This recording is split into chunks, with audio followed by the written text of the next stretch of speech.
Fasadon kabirun alimun mutahatikun wa akbaru minhu jahilun mutanasikun huma fitnatun fil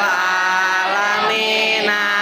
kabiratun liman bima fidinihi atamasaku karuksakan anu gede jalma alim nulalaku lalawanan jeung syariat pasti bahaya kacidak jeung anu leuwih bahaya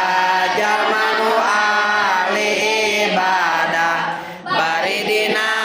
kaayaan teu boga ilmu pangarti kade urang sarerea